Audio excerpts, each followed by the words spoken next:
Sorry? We just need to get the meeting recorded. Oh, okay, sorry. No. Okay, there it goes. All righty. I got it straight now. Jumping the gun. So good evening, all. The April meeting of the Boulder County Historic Preservation Advisory Board will now come to order.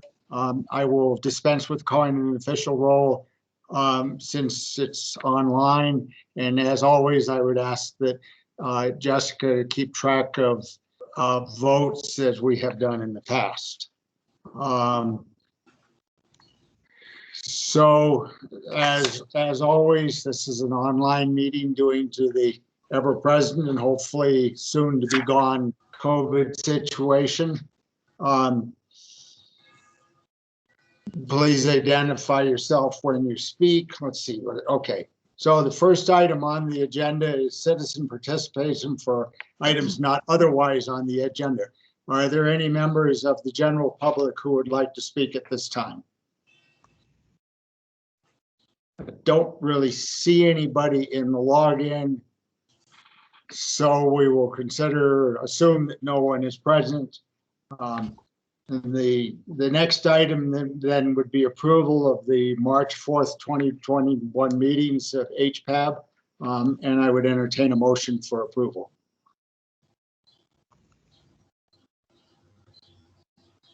I move that the records from the last meeting be accepted. I'll second. Yeah. Liz Gehring. Are there any changes or other objections since I have a motion and a second? Hearing none, I guess we'll take a quick roll call on that for the record. Liz Gehring. Here. And I can call those out so it's easier for people. Jason Emery. Here. Marissa Ferreira. Here. We got Liz Gehring, thank you. Mark Gerwing. Here. Chuck Gray. Here and approve. And Larry Powers. Here. Thank you. Okay, since we had a unanimous vote for it, we'll consider the previous meeting minutes from March 4th approved as written. So the next item on the agenda is building permit reviews for structures 50 years of age and older. And there are two dockets scheduled for today's meeting. The first docket is docket number HP-21-0002, the Ionides Historic Swiss Chalet. And this is a site of multiple structures that a subcommittee actually has looked at previously. And so with that, I will turn it back over to staff. And this is Denise Grimm with the Community Planning and Permitting staff, here to present docket HP 21-0002, the Ionides Historic Swiss Chalet. It's at 10094 Highway 7, north of Islands Park, near the North County line. The owner is the Lisa Cook Trust, and the agent is Stephen Sparn. And we're here to determine if the property qualifies for landmark designation, to determine if the application is complete, and to formulate recommendations for the county commissioners. The site is 4.6 acres and it includes 6 contributing resources and 1 non-contributing resource. The contributing resources include the main cabin, the lodge pole, the teepee, the rabbit house, the pica place, and a garage. And the non-contributing resource is the antler shed. The property was part of 960 acres bought in 1907 by Mary Kirkwood and her 2 sons, Charles and Stephen Hughes. They first built a cabin for Mary, which later became the Hughes Kirkwood Lodge in 1915, just north of the county line in Larimer County. Then they built Stephen a cabin further north, then a cabin for Charles just south of the Boulder County line. The location of that cabin is unknown. In 1921, the brothers, with the help of Stephen Ionides, platted the town site of Hughes Kirkwood, of which this property is a part. The town never materialized, but there was a cluster of historic cabins in the area. The property may have been given to Ionides as payment, and he and his wife and in-laws owned the property until he passed in 1943, and it sold in 46 to Hewitt Cochran, the husband of Ionides' daughter, Margaret. The property has had several owners since, and it's currently owned by Lisa Cook, who bought the cabin in 2014. The main cabin was built for Stephen Ionides in 1921 in a Swiss chalet style to resemble a certain chalet that he had admired in Interlaken, Switzerland. The Swiss chalet style was introduced to the United States in 1850, and most examples date between 1885 and 1915. The two main features on the cabin are the front balcony and the clipped gable. At least two other structures on the parcel predate the main cabin, and they are the lodge pole built in 1909 and the teepee built in 1919. On September 1st, 2020, a subcommittee meeting of this board unanimously agreed that the site is eligible for designation, with contributing buildings being the main cabin, the lodge pole, the teepee, the rabbit house, the pica place, and the garage. They then reviewed the proposal subsequently represented in Docket SPR 210003, the Cook Edition, and gave their support for the addition, noting that the small connector piece was appropriate, that pica place could be relocated to the proposed spot, and that the antler shed could be deconstructed. The presumptive size maximum for the parcel was overcome by a condition of landmarking for the site. We found that the property qualifies under criterion 4. It's significant as an example of a log cabin built in the Swiss chalet style. So staff recommends that you approve the docket and recommend that the Boulder County Commissioners approve the docket under criterion 4 and subject to the two standard conditions describing when a certificate of appropriateness is needed for alterations. And I will run through some pretty pictures for you all here. Let's see. Okay.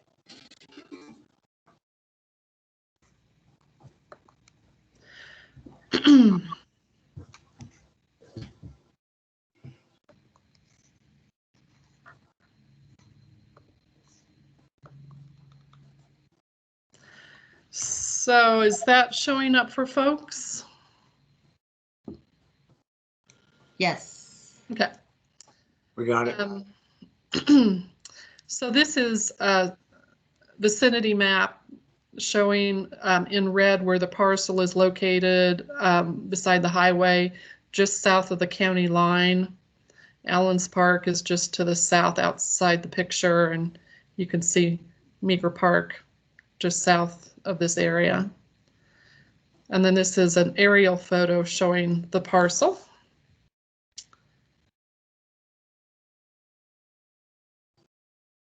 And this is the front and the east side of the main cabin.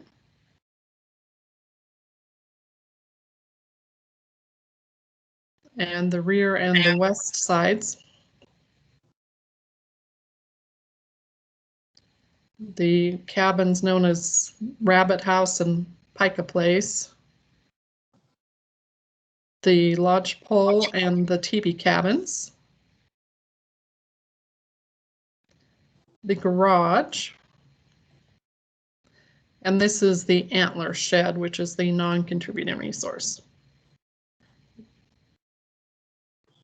And then this is the site plan that was approved previously, illustrating where they're putting the addition off to the side of the main cabin. And it just is connected by that small connector piece. And it's a, this is a perspective drawing of what that would look like. So they've done a really nice job of keeping it secondary to the main cabin and only having it affect the main structure by that small connection. And that's all. I can take any questions you might have.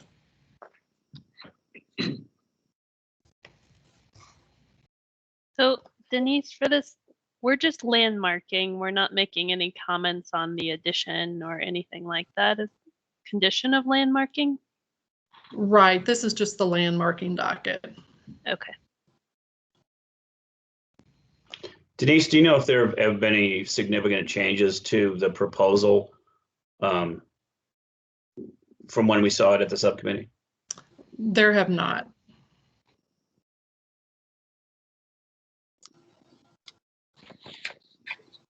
Would the applicant like to provide any further information? It's not a requirement, but you're welcome. Good evening. My name is Stephen Sparn, Silver Sparn Architects. And Mark, to answer your question on the proposed addition, there are a couple of very minor, instead of the on the front face of that, we're looking at a slightly different log configuration. But it isn't, nothing is changing with square footage, size, height, distance from the building. And these are very minor changes. And my understanding is at time of permit, we would go in for a certificate of appropriateness. Is that correct? Yeah, we'll bring that back to a subcommittee at that time when, so that we can make sure that, it's still in keeping with what we previously looked at and that it meets the CA standards. Yeah. Okay. Only other comment I have is I'm very fortunate to have a client who has embraced the historicness of this property. I believe she will be a very great custodian of all of this very interesting menagerie of buildings. And I'd be happy to answer any questions. So are there any further questions then from board members? There are no other general public people. I see various staff people that I'm familiar with. So I will assume that there's no public input or complaints on this.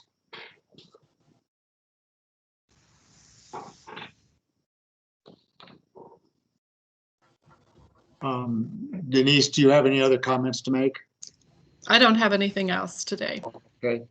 So then hearing no further comments or objections, I would entertain a motion for landmarking or recommending landmarking to the county commissioners of this property under criteria 1, 4, and 8.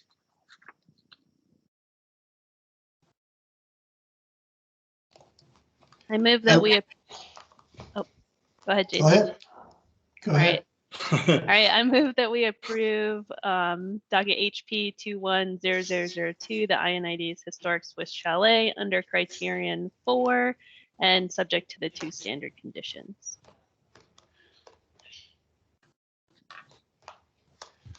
Oh, my error. Second that. Second. Thank you for picking up the error I read down. Oh, we have a motion and a second. At this point, we would take a roll call vote to recommend approval to the county commissions of this docket. Okay, and I can do that for you, Chuck. Okay. Larry Powers, Aye. Chuck Gray, Approve. Mark Gerwing, Approved. Liz Gehring, Approved. Marissa Ferreira, Approve. and Jason Emery. Approve.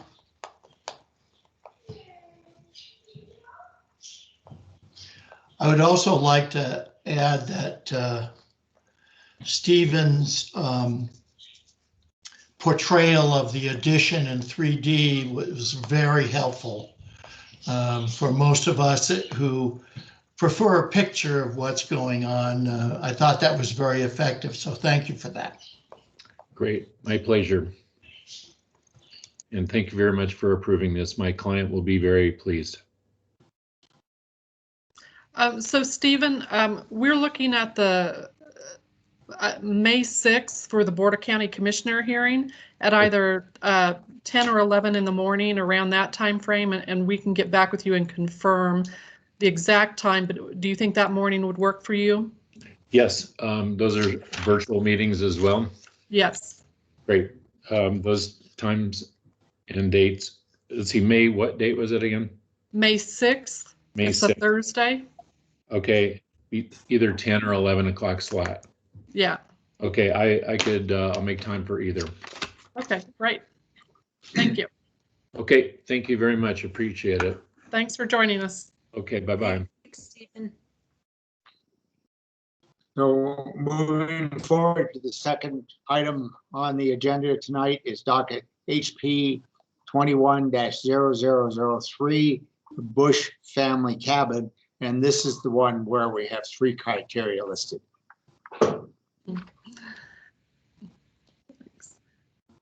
I'm forwarding to the correct page here. 1 second. I can find it.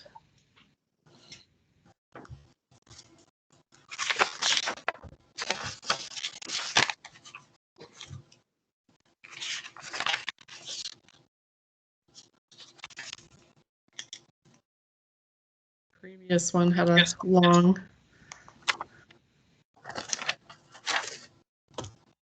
Okay, so again, this is Denise Grimm with the Community Planning and Permitting staff with docket HP 21-0003, the Bush Family Cabin.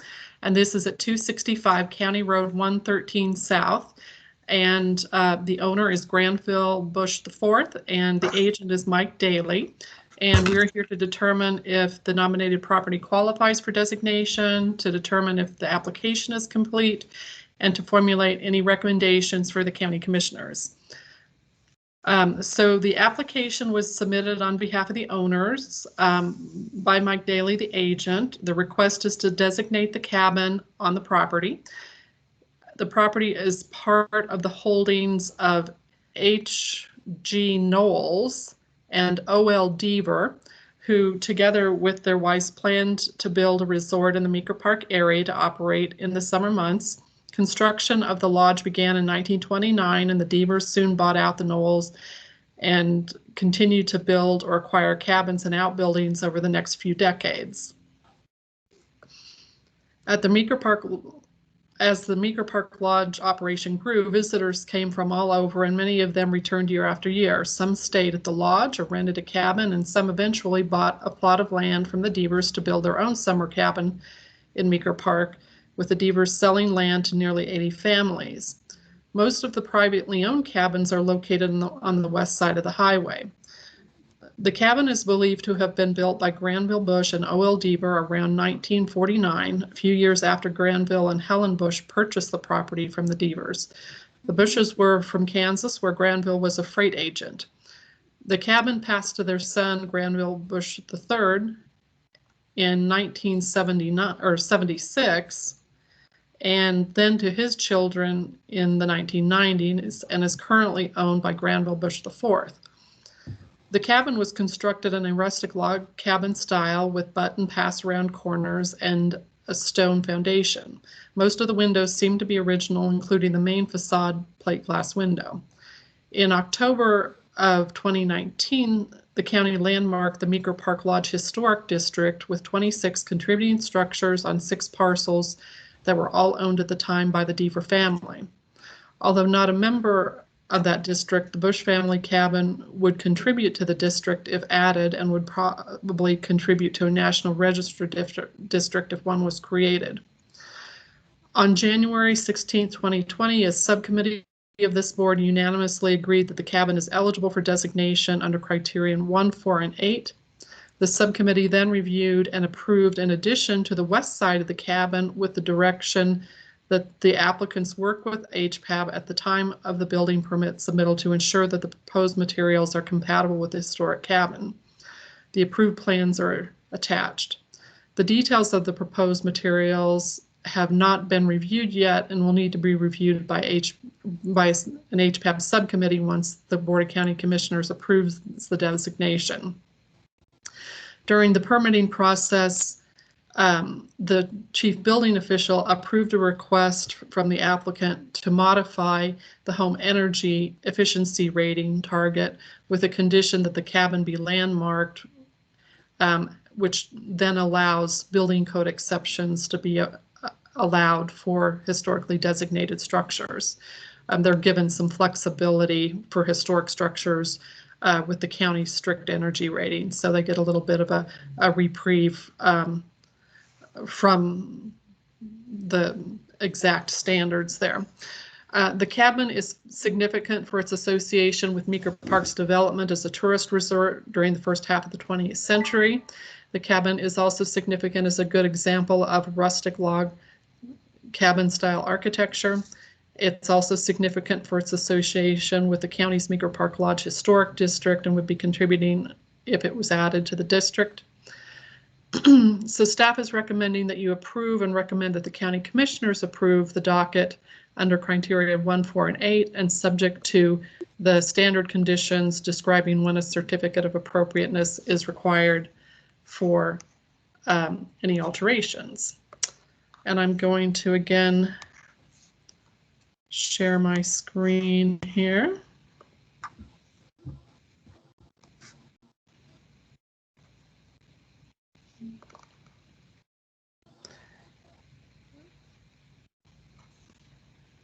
Maybe. Let me find the correct one. Let's see.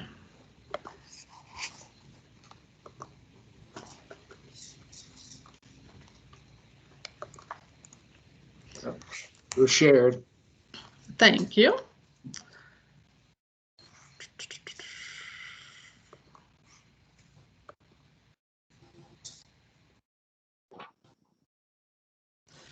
And so again, this is a vicinity map, and it is showing where this cabin is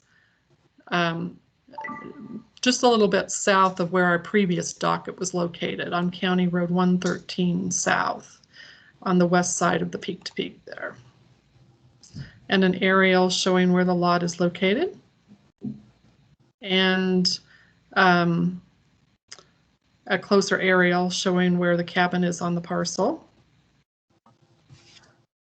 And then this is a 1949 photo of the cabin. And here it is now. And this is the northeast elevation and the north and the east side and the south. And the west. And some of the detailing showing how the log work is done.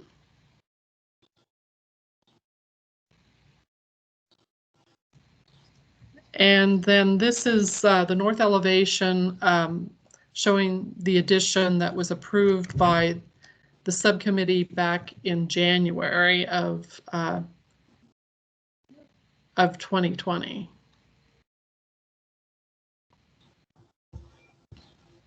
And then they've more recently submitted some additional details, and those have not yet been approved by HPAB, but we'll take those to a subcommittee once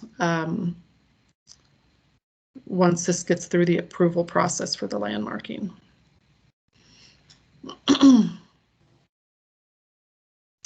And that is all I have. If you have any questions. Denise, is the what are we landmarking? Are we landmarking the entire property or just the building? In this case, it is just the structure. Thank you. Would, at this point, would the applicant or his representative like to make a presentation at all? As mentioned before, this is not a requirement, but you would be welcome. Mike, you have anything to say? I'd just add what we've tried to do, and it's more about the addition, but some have to do with the existing house. The addition, we've worked with staff to set back the addition so it's not on not parallel with the main facade. The family wants to maintain logs like the existing cabin in general, but the existing logs still retain some bark. The new ones would not have bark on them, and they'll be quite a bit different in color for many, many, many years. The new windows in the addition would be clad windows, not trying to match the historic windows. We're making no changes to the front of the historic cabin. We are replacing 3 replacement windows that were placed with vinyl windows over the years with historic style windows in the existing cabin, as well as 2 new doors are proposed in the historic cabin, which are to be of historic style as well. So that's what I have.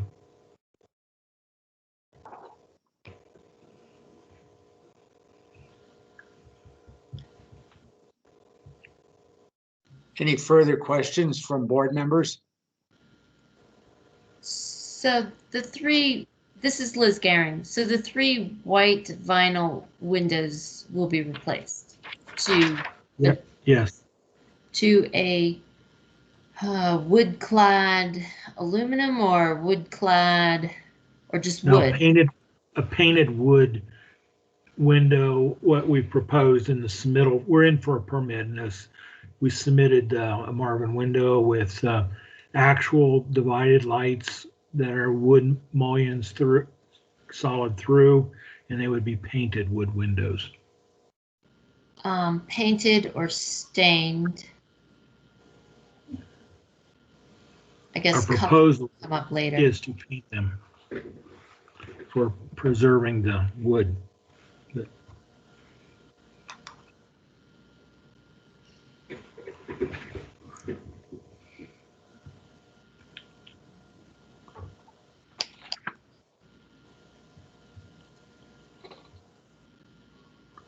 That would make a good improvement.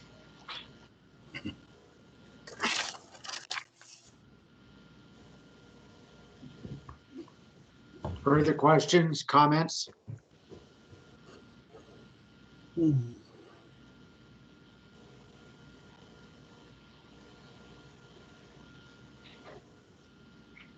So hearing no further questions or comments, and given there's no general public participation at this point, we'll close the public hearing for this docket HP 21-0003 and the Bush family cabin.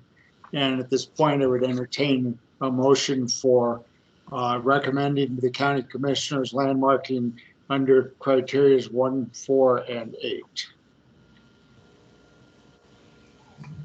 I motion that the board approve docket HP 21-0003 or 0003, the Bush family cabin under criteria 1, 4, and 8, and subject to the standard conditions.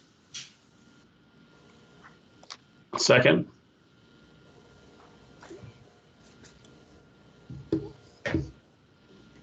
And Chuck, would you like me to go through that list? Please. Okay. Jason Emery,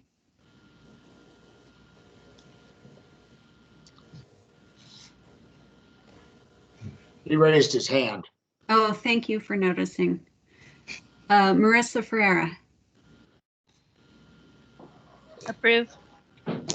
Liz Garing, Approved. Mark Gerwing, Approved. Chuck Gray, Approve. and Larry Powers. Approve. And I think I got everyone. I believe so. Thank you. So that, at this point, that completes our agenda items for landmarking recommendations. Are there further other comments or further business that HPAB should consider at this meeting? Well, we do need to do the election of officers, but I did want to acknowledge before we get to that I do see our applicant from the first docket, Lisa Cook, join the meeting. And I wanted to let Lisa know that we thank you very much, and it did get approved for landmarking.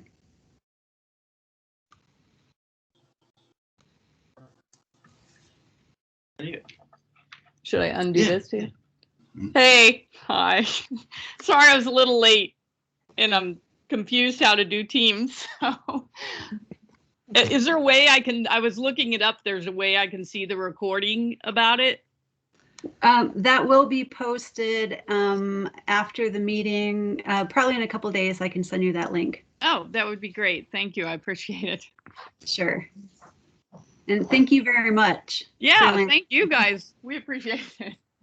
Okay, I'll talk to Stephen about it. Okay. Okay, Thank bye. you. Hi, Denise, this is Scott Bush, the second applicant, and I wanted to thank the Historic Committee for the action it's taken. You should know, but that my wife, if Denise has been through Sterling, we have preserved a good part of Sterling, and we were the first ones to start the historic preservation here in Sterling, Kansas. We also live in a house that's 121 years old, which used to be the president of Sterling College's manse. So we're historically minded. Yeah, we're historically minded and look forward to trying to preserve this cabin for. I'm the third Granville ambush, so I'm not sure there'll be another Granville, but hopefully there'll be somebody else in our line in the future. Thanks again. Thank you very much. Thank you. Thank you. And Denise, would you stop sharing your screen, please? I'm sorry. That's I okay. always forget that part. There we Okay. go. Okay, then we do need to do the election of officers. Do we discuss the date of commissioner meeting like you did on the previous one, or is that? Thanks, No. Mike. Yeah, before you got on, Mike, we talked to Scott about May 6th at either 10 or 11 in the morning. Would that work for you? Let me just.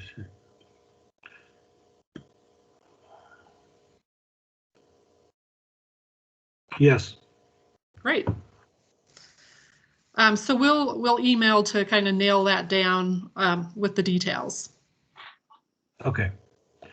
And then, as I understand, it would go just to a subcommittee for the other information provided with the permit, or does it come back to this committee for the addition entirely? It can be approved by a subcommittee, and as long as the subcommittee is unanimous in their decision, then this board doesn't need to review it as a full board again. And so we can just schedule a subcommittee right after that May 6th meeting and get it all nailed down. Okay, thank you. Great.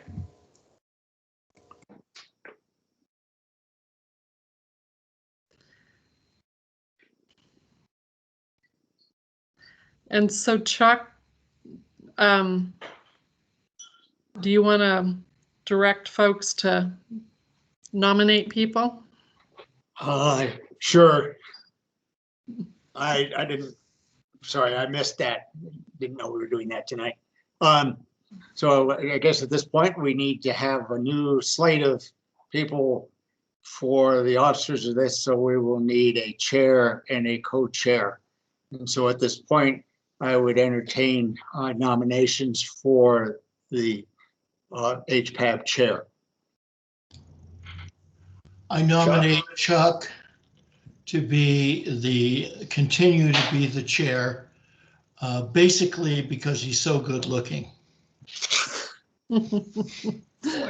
April Fools. No. Yeah, you've set your sights very low, or as you point out, this the first thing. I nominate Chuck to continue his position. And I guess I will second that as well. Okay, then at this point, we need to have a vote. And I would ask Jessica again, who does great work at that. Oh, well, thank you. Let's see. Okay, so for Chuck to be chair, Larry Powers, Aye, aye. Can you hear me? yes, Yeah. thank you. Marissa Ferreira, Approve. Liz Gehring, Approved, or aye. Aye, aye. Mark Gerwing, Aye. and Jason Emery. He stepped away, but he made the motion, so Yeah. I think we know it's voted. Right. And that's everybody. And Chuck, do you want me to ask you? No, I'll accept it. I was going to abstain, but I will accept. I try. So at this point, then we need a co-chair to fill in when I don't show up, which has happened. Well, actually, my internet died a couple of times. So I would entertain a motion for a co-chair.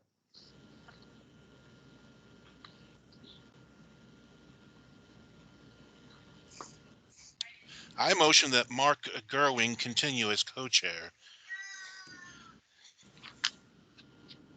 A second. And I'm happy to do that. So Good, I'd be happy to second that. I heard a comment in the background, but we'll discount that. Okay, I can go through those names again then.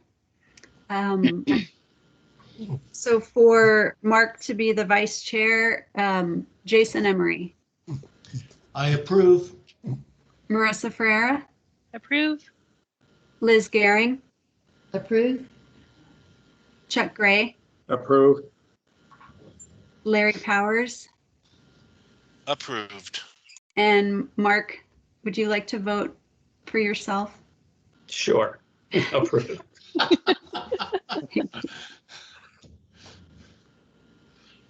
And that's all. Okay, is there any further business? I can't believe it's really been a year since we did that. It feels This has not been that a long very, ago. this has been a very strange year. Hopefully, the coming one will be significantly different and better. And Chuck, I would ask you, do you feel that you have the wherewithal to shoulder it? Your position for another year? Yes, I think I can probably handle it. I've already gotten my shots. Good for you. I'm old, you see, so I had priority. Denise and Jessica, is there any guidance from the county on when we might meet in person again, or is that still up in the air? It's still up in the air. But while, while we have you, what are folks' thoughts about continuing to do some of our meetings remotely?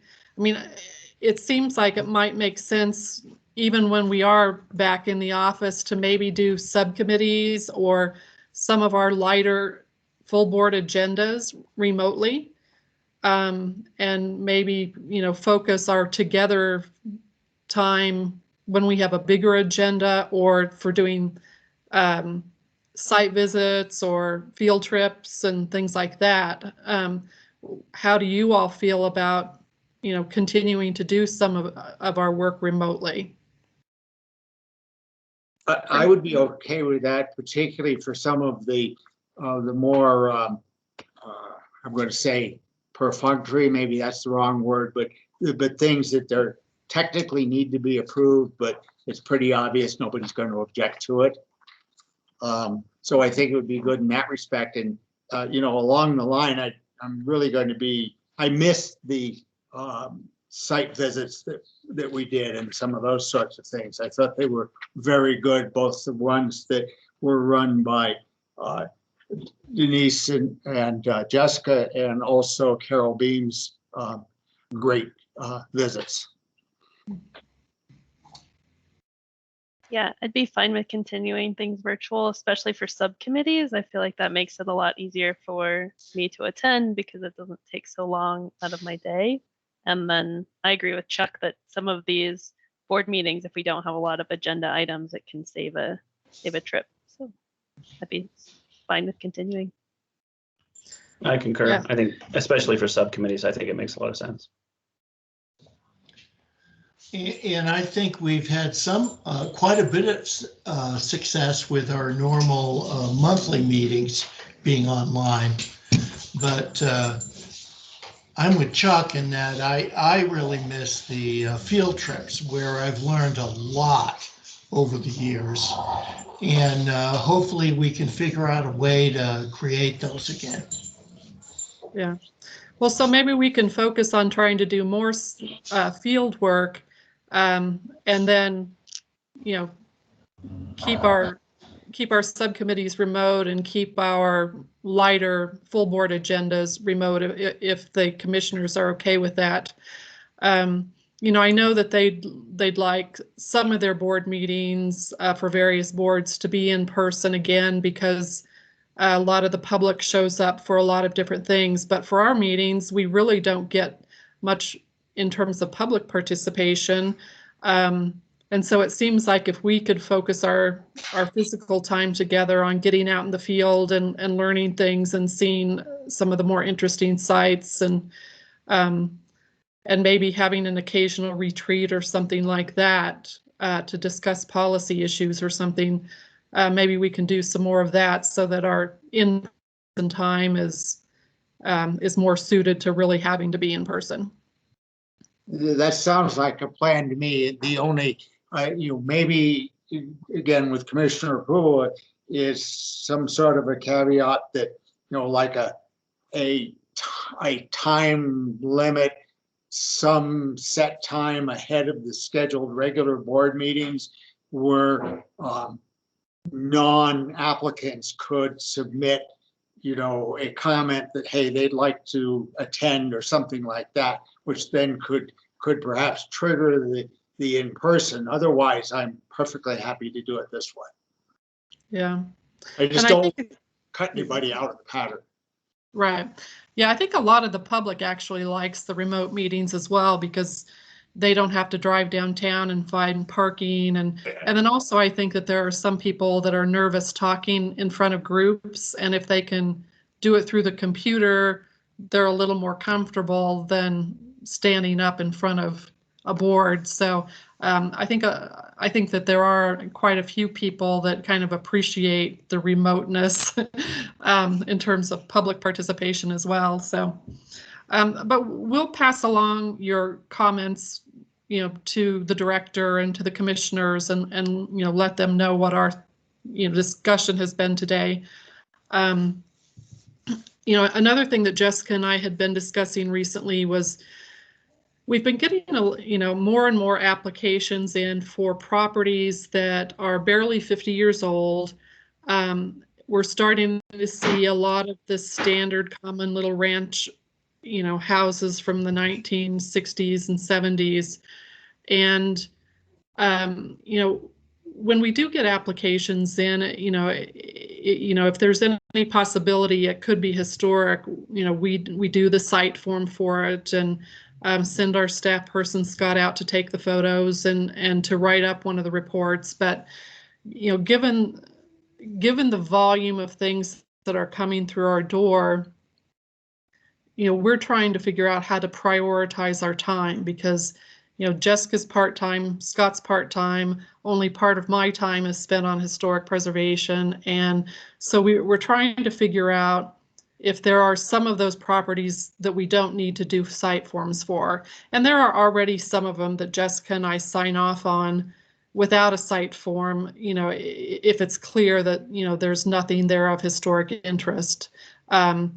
Jessica will do a fairly, quick search to figure out, okay, who's owned the property and did that person, was that person, prominent in any way? Was it a scientist that was, had an interesting discovery, or she does a search of that type of thing.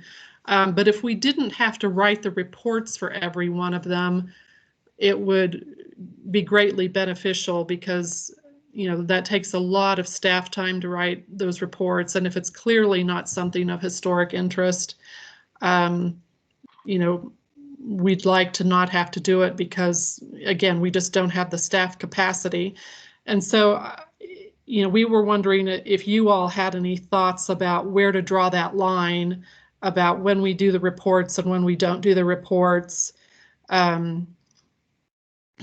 Do you all have any particular thoughts about that, or are you okay with, Jessica and I making the calls on that kind of thing? And I'm happy to put together a little PowerPoint maybe for next month if we have a lighter agenda, and I can show you some of what we're looking at. I mean, it really is, split levels and some of the, borderline good architecture, but maybe not significant. And so we can put something together if you'd like. I think that would be a good idea. The City of Boulder Landmarks Board already has this distinction for post 1945 kind of, they're older than 50 years old, but post 1945 houses are treated with discretion by staff, so that administrative reviews. And the practice there has been that, if it's a kind of typical ranch or builder home, then it's staff reviewed. If it's something unusual, like 50-year-old Charles Hartling house, then obviously they would bring that to the board. I think that's, given the volume and the amount of housing that's out there, I think that kind of distinction makes a lot of sense. I would be on board with that, certainly. And furthermore, I think that actually writing a report for something that's going no further is a waste of time. It should just be a kind of a check mark that it was reviewed by somebody that knew what they were talking about, i.e. one of either Jessica or Denise. And given that check mark, that should be the end of it. Yeah. Otherwise, you're wasting paper. Yeah, great. Well, we'll put together some pictures to show you next time, just to kind of let you know how we've been sort of parsing them out so far and how we'd like to parse them out. And just so that we continue to be on the same page, but that's helpful direction. Thank you. So I don't have anything else if no one else does. Anything further? I don't have anything. Okay. Then at this point, I will officially close the April 1st meeting of Boulder County Historic Preservation Advisory Board. Thank you, folks, and good night. Thank you. Thank you, everyone. Thank you. Good night, everyone. Thank you, everyone. Take care.